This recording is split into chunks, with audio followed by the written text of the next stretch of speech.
Hi all. The first class we were discussing about formal letters. Let's see what all things are included in formal letters. You also know what is a formal letter, and as you know, the formal letter will have some important criteria to be followed.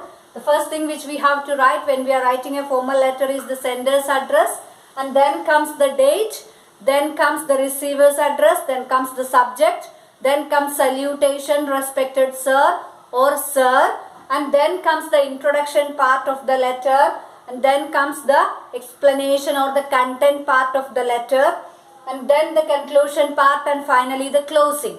Let's have a look at all these things. When we are writing the sender's address, you have to write the person who is sending.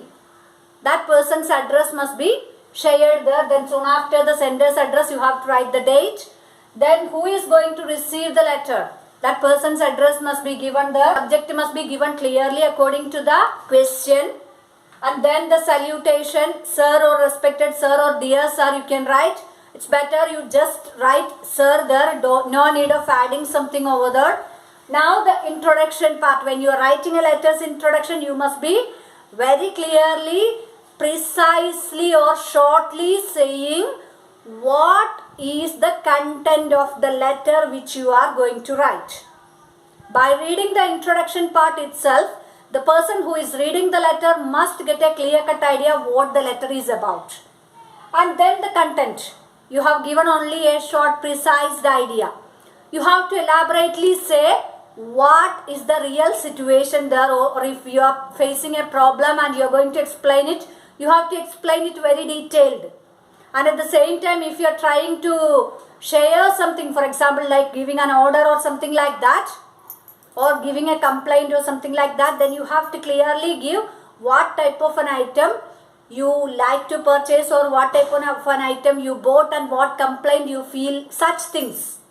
Detailed you have to write in the content part. And then in the conclusion, you have to conclude the letter properly. When you are writing a letter to the editor, you have to request the editor to publish our problem in their daily, so that the authorities will come to know about our problem and come up with a solution.